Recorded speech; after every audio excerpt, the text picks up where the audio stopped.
안녕하세요, 피를로TV입니다. 2018년 8월 골키퍼 포지션 역사상 최고 이적료인 8천만 유로, 하나같이 약 1,026억 원을 기록하며 아틀레틱 빌바오에서 첼시로 입단하게 된 케파 아리사발라가 골키퍼 역사상 최고 이적료 갱신이라는 이슈를 만들었던 케파가 이번엔 축구계를 발칵 뒤집어 놓을 만한 핫한 이슈를 또 만들게 되었습니다. 바로 감독과 코치진의 교체 지시를 거부한 황당한 사건입니다.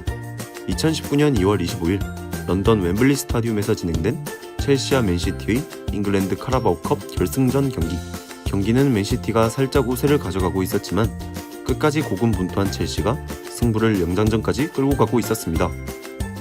연장 후반 경기가 끝나갈 무렵 케파는 맨시티 공격수 세르히오 아게로의 슈팅을 막아내자마자 통증을 느끼며 필드 위에 쓰러집니다. 몸 상태에 문제가 있음을 직감한 사리 감독과 첼시 코치진은 윌리 카바에로 골키퍼를 급히 준비시켰습니다. 카바에로가 몸을 풀며 교체를 위해 하프라인에서 대기를 하고 있었지만 필드 위에 다시 일어선 케파가 교체를 안 해도 된다는 사인을 벤치 쪽으로 보내게 됩니다. 이미 교체를 지시한 벤치에서는 케파의 손살에 치는 모습을 보며 잠깐 당황한 듯 싶었지만 어느 정도 골키퍼 교체에 대한 의중을 가지고 있었던 터인지 사리 감독은 터치라인으로 다가와 케파에게 나오라는 지시를 합니다. 하지만 케파는 끝까지 손을 휘저으며 교체를 강하게 거부했고 지안프랑코 졸라 수석 코치까지 터치라인으로 뛰어나와 케파를 향해 나오라고 소리쳤지만 케파는 끝까지 이를 거부합니다. 골키퍼가 벤치의 교체 지시를 거부한 황당한 사태로 인해 사리 감독은 분을 참지 못하며 결국 화가 폭발합니다.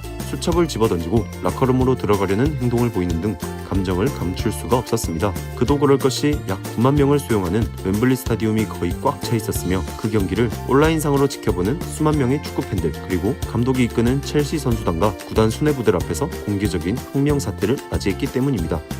한 번쯤은 벤치의 교체 사인에 대해 괜찮다는 신호를 보낼 수는 있다고 생각합니다. 하지만 감독이 지시하는 교체 사인에는 분명 이유가 있을 것인데 케파는 이를 완벽하게 무시하고 말았죠. 이 문제에 대해 일부 첼시 선수들의 태도 또한 논란의 도마에 오르고 있습니다. 교체 사인이 나오고 다비드 루이스만이 케파에게 다가가 감독의 지시에 따르라 라고 속삭였고 첼시의 주장인 아스필리쿠에타는 아몰랑 자세를 취하며 이 문제에 직접 관여하지 않는 모습을 보였습니다. 다비드 루이스를 제외한 그 누구도 감독의 지시를 거부하는 케파에게 목소리를 내지 않았죠. 결국 이 모든 뻘쭘함은 사리 감독과 팔만 흔들어대다 벤치로 들어간 노장 카바에로의 몫이었습니다. 연장전 또한 득점 없이 경기가 끝나고 승부차기로 가게 된 경기. 맨시티는 승부차기를 위해 모두 똘똘 뭉쳐 결의를 다지고 있었지만 첼시 선수단의 분위기는 엉망이었습니다. 사리 감독은 눈앞의 케파를 향해 소리를 치고 있었고 케파는 들은 척도 하지 않으며 자리를 떠납니다. 이에 리디거가 사리 감독을 진정시키고 있었으며 주장 아스필리쿠에타는 오히려 케파를 위로하고 사리 감독을 향해 알 수 없는 제스처를 취합니다. 승부차기는 케파가 르로이사네의 페널티킥을 막았지만 4대3으로 맨시티의 승리. 페널티킥 선방률이 39%에 육박하는 카바에로가 들어왔다면 결과는 어땠을까요? 경기가 끝나고 사리 감독은 그 상황은 큰 오해였다. 케파가 옳았을 수 있지만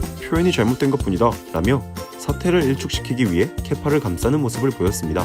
하지만 그도 사람이었나 봅니다.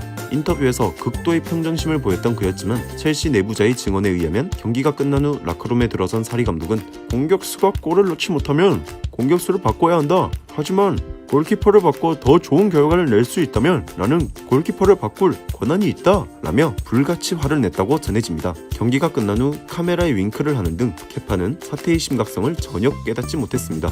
경기를 중계하던 존 테리, 루드 굴리트, 앨런 시어러 등의 레전드 선수들이 케파의 행동에 대해 크게 비판했습니다. 심지어 적장 펩 과르디올라 감독 또한 그의 행동에 대해 비판했죠. 존 테리는 사리 감독은 케파를 강제로 내쫓아야 했다 라며 자신이 감독이었다면 케파는 이미 나갔을 거라고 말했습니다. 앨런 시어러 또한 케파는 수만 명이 보는 앞에서 감독을 바보로 만들었다 라며 강도 높은 비판을 이어갔습니다. 축구라는 스포츠는 11명의 선수가 필드 위에서 뛰며 감독, 코치진의 전술에 따라 경기 중 3명의 선수가 교체될 수 있으며 2016년 6월 1일부터는 연장전까지 가는 승부에선 1명이 더 교체할 수 있도록 규칙이 추가 제정되어 있습니다. 경기 중 선수의 교체는 감독만의 고유 권한입니다. 하지만 케파 사태는 감독의 권위를 약화시켰을 뿐 아니라 스포츠맨십에도 상당히 어긋나며 현재 첼시 내부의 분위기를 보여주는 그런 행위가 아니었나 생각이 듭니다. 감독과 선수들 간의 불화 혹은 문제는 프로스포츠에서 항상 끊이지 않지만 서로의 영역을 최소한 만큼은 존중하는 것이 프로 선수로서의 기본적이면서 당연한 행동이 아닐까 생각됩니다. 케파에게 1주 주급 정지와 함께 벌금 그리고 EPL 28라운드에서 벤치를 지키게 하며 논란에 대한 채찍을 가한 사리 감독과 첼시 구단. 여러분은 이 사태에 대해 어떻게 생각하시나요?